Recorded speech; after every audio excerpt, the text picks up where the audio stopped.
Hello, hello, hello. It is Dr. Sasheen. I bet you thought this video wasn't coming, but I've been out and about. I'm so windblown that my hair just got pulled back quickly so that I could get this video made. Welcome to Women in Transition. I am Dr. Sasheen, your host, the leader of Life Reimagined Experience, as well as the host of Women in Transition blog Vlogcast.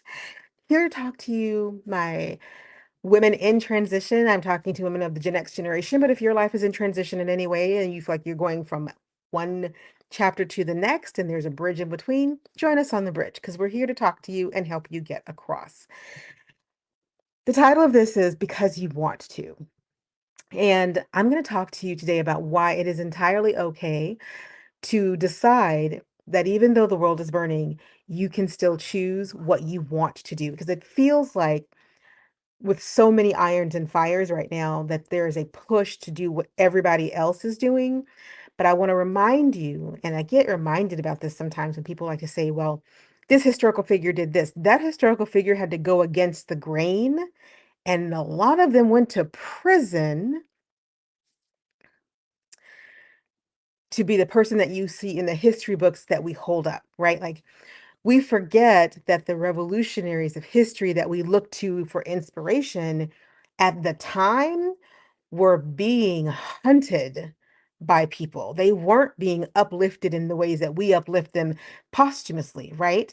And so it's okay to want to go in a direction that everyone else is not going. What does that mean for you? What does that look like for you? I think you have to make that decision, and I'm going to shed some light on the ways I think that you can do that later on in the video, so stick around. Also, hit the subscribe button if you're new here and you want to learn, you want to hear more, you want to learn more, and you're wanting to be in community. Hang out with us. We meet every Tuesday live for a little tea break. And then on Thursdays, I drop a video. And then throughout the week, I smatter what are hopefully encouraging motivational posts for you to use, key, to help you get through the transition that you're in. So it's really hard sometimes in the noise of the world, especially when the world is very loud where you live. And it's not loud in every place, but where you live, it's loud, to recognize that your wants for whatever it is that you want are valid. Okay. And because your wants are valid, but the world is loud, we can get swept into other people's wants that are not our own, that don't serve us, that aren't going to do anything for us, that aren't going to move us forward into the life that we are seeking. And I bring up historical figures because, like I said, it gets really easy to look at a historical figure from the perspective of the future, right? And go, oh my gosh, they took the charge and they led the way. And we know the hardship story. I'm using air quotes, I hate to, but we know the hardship story, but we don't really think about the many years that the person was choosing to go their own way and the endurance it took to want something different and better and not give up and continue to go their own way within the belief that the direction that they were going in was just the right one for them. It just so happens it also changed the world. And I'm going to keep saying this. If you've been around my channel long enough, I say this all the time. People don't fight for communities, they fight for their people. They fight for their families and their friends. If the community also happens to get helped in the process, that's a bonus. But the reality of all of us is that we fight for what's personal to us. And the minute we stop fighting for what's personal to us and try to, sorry, there's like a little baby spider, which I don't care about, so I'm not going to bother it, but it's coming down from the ceiling. And so he's just like right there. He's so tiny though. And I can only see him because the ring light's right here and everything else is in shadow. And he just stands out. Okay, baby spider's over there. Um, but we forget, like we just forget that people have to fight for what's personal. And when it's no longer personal to us, we stop fighting for it, which can be really frustrating, really, really frustrating. But it's reality. It's human nature to fight for things that mean something to us and to not give a lot of leeway or thought to things that don't mean anything to us. So, what does that mean for what you want right now in a time where we are obviously living in a time of great dramatic change? No way to get around it. We're living in a time that is going to be looked back on in history. But right now, we are making history. We are living history.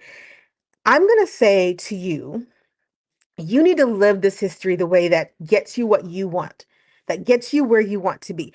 Because the luminaries of history were not unselfish.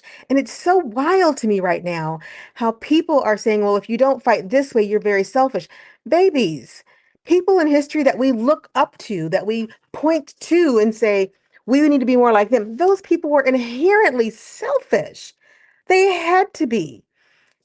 Absolutely had to be, right? Like King, who everyone talks about, was fighting for Black people's liberation and their freedom. It just so happened the movement swept others along with it. Gandhi, folks like to point to him, was fighting for Indian freedom, right? It just so happened that a movement came along with that. Mandela was fighting for South Africans, not the entire African continent. He was fighting for his countrymen and women.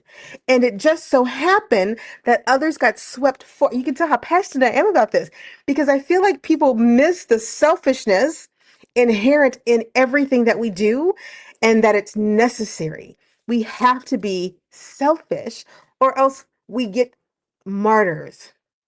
And let me tell you something. We might remember the martyrs, but we don't remember very many of them, right? And nobody's signing up for martyrdom. The martyrs didn't sign up for martyrdom. They didn't sign up for it. They would have definitely picked a different way to go about making their point, right? Mandela would have probably chosen not to spend time at Robben Island, imprisoned by de Klerk, right?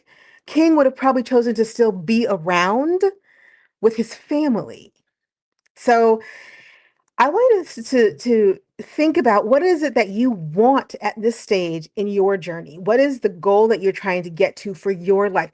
It may coincide with the community goal, a national goal, a bigger goal. It may not. History reminds us that it's those who buck the system that end up actually changing the system. Again, King wasn't fighting for a country, he was fighting for Black people in a country. He was fighting for the liberation of people in a country that was hell bent on destroying them. It just so happened a lot of other folks outside of Black people said, "Oh, we think that's really important too. We're going to come and fight with you." And this swell happens, right? Then you have the civil rights movements, not just King, a lot of others as well. But I'm just pointing to King because everybody likes to point to King because they think King is easy. He's not. He's a really good example of how you have got to be selfish enough to believe that what you want matters. Extrapolate that out, right? What he wanted had to matter to him so much that he was willing to put his entire life on the line to get it. And historically, we look at that and think, oh my gosh, it was this big the March on Washington and all these big things. It was all of those things. It was also Sundays in church. It was also in the study writing out the thought processes of how can I get my people from point A to point B. It was a personal and selfish desire for something better, for the promise to be fulfilled that had been promised and never got fulfilled, for a better life for his children. You need to become more selfish. You need to become more in tune with what it is that you want to be doing with your life. And if that happens to coincide with a wave of movement that's going to change the world, you'll know it when you get into it. Right? If it doesn't happen to coincide with a wave of movement that may seem to be changing the world, lots of folks went their own way and the world was fine. What I'm asking you to do is put the guilt aside, the guilt that people want to glom upon you that says if you don't do life in this way during these times, then you're not really doing life well.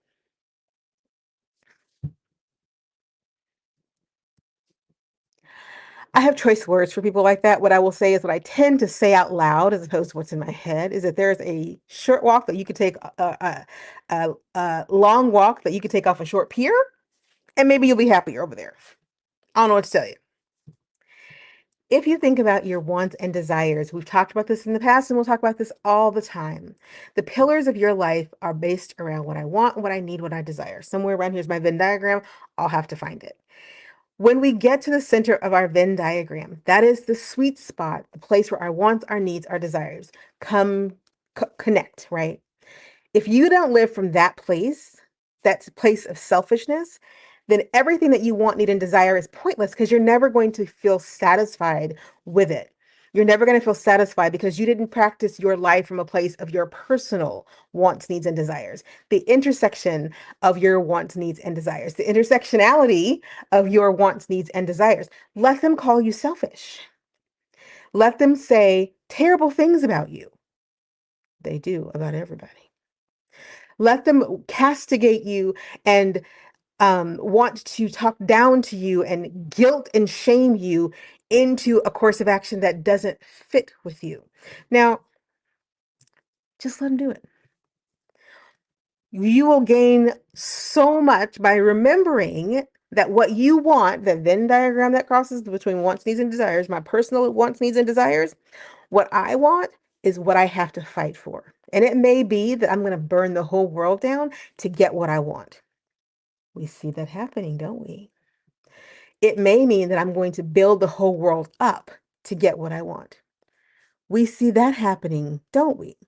It may mean that what I want perfectly aligns with being on a flotilla going towards Palestine.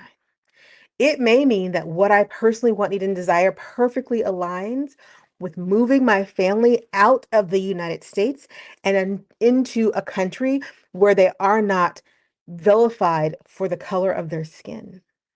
It may perfectly align with some combination of those two extremes in the middle.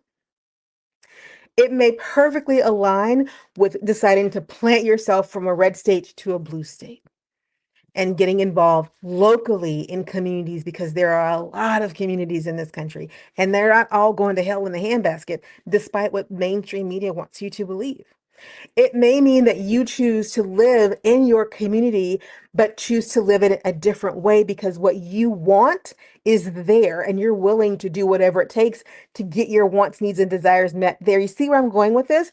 On that list of things that I just mentioned, your wants, needs, and desires, the Venn diagram of what I want, what I need, and what I desire, the sweet spot of selfishness has to be present. If it's not, then you're going to be doing all this hopping from thing to thing because what you want may not be what everybody else wants. But since you don't know what you want, you're just floating everywhere and being pulled and tugged into things that don't matter to you. And in in our lives, especially women in the in the transitionary period between the young girls that we used to be and the very wonderful women that we are becoming, we have earned a level of selfishness. And whether the world burns today, tomorrow, next month, next year, that burning is going to happen. And we have to decide how we're going to deal with that. Now, before someone pops that meme in my comments of the dog in the burning bar saying everything is fine, I'm not telling you everything is fine. In fact, I am telling you everything is not fine. It is not fine. But part of what's not fine didn't just start today, right?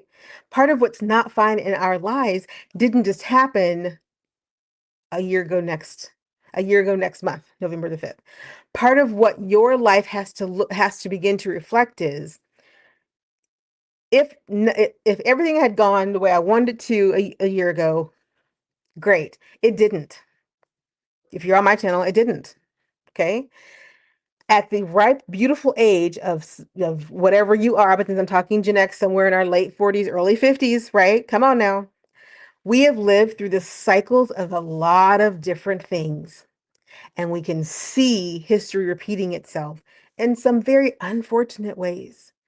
But because we also know that on the other side of history tends to be more fortunate things, we have to decide how we're going to live in the unfortunate. And remember, the whole world doesn't go unfortunate at the same time. I know it kind of feels like it does, but it really doesn't. There are many, many places in the world for whom this is a time of great revival and great possibility, and not just destruction and pessimism. So, what do you want? And are you willing to sit down and ask yourself, How do I get from here to there? How do I cross the bridge from here to there? I said if you stick around, I would tell you how to do it. Thank you for sticking around the 15-minute mark. And now I'm going to talk to you about some very practical things that you need to start thinking about. Because here's the reality check. We have spent enough money on self-help books. It's a billion-dollar industry. You've taken all the courses. You probably have a bookshelf full of books that can tell you how to find yourself. I don't care if you find yourself.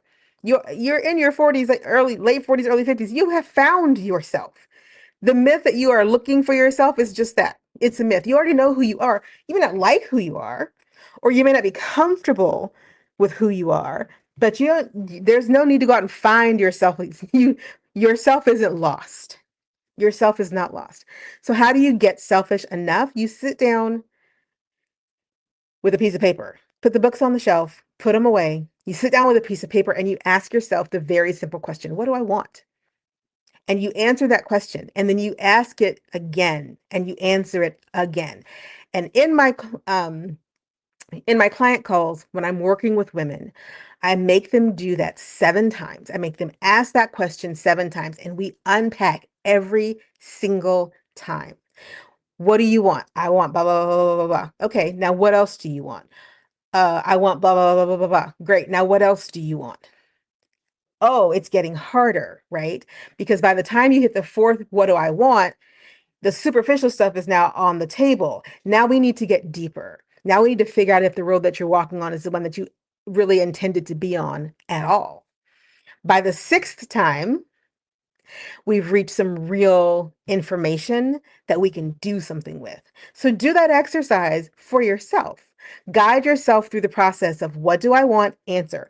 What do I want? Answer. And you can't repeat for the 6 times you have to do this. You cannot ever repeat the same thing.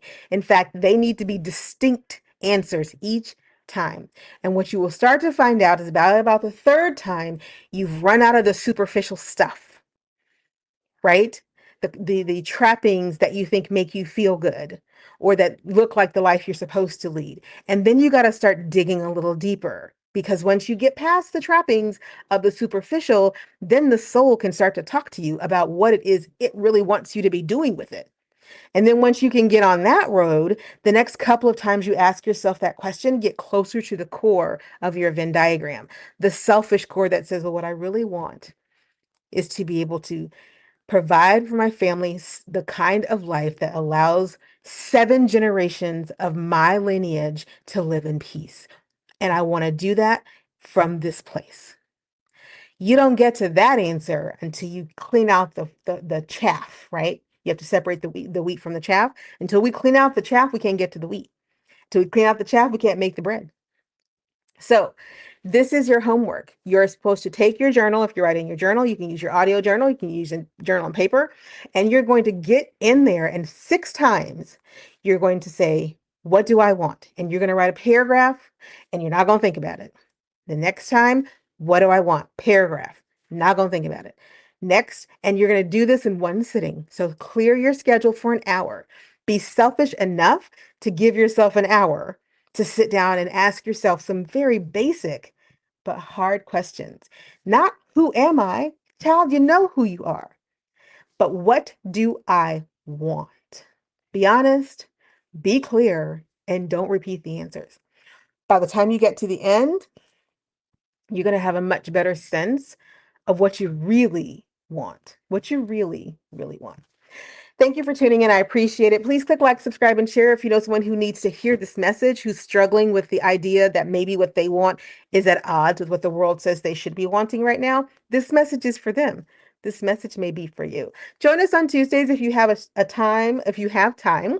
We take a tea break on Tuesdays at 11 a.m. Central Standard Time here live on YouTube. We do that to give ourselves a break from the crazy. We're building community, supporting each other, making each other laugh, talking about whatever comes up. It's a time of peace and to find peace. So we're building peace and we're finding peace. So this is a no drama zone, but we're just there to have a good time, and it's women supporting women. If I can be of any assistance to you because you're going through a life transition, divorce, or other, you can book a consultation. I cannot talk. A consult with me. The link for that is in the description down below. Thank you so much for tuning in. Again, like, subscribe, and share, and I will see you all on Tuesday, if not sooner. It's Dr. Sasheen signing out.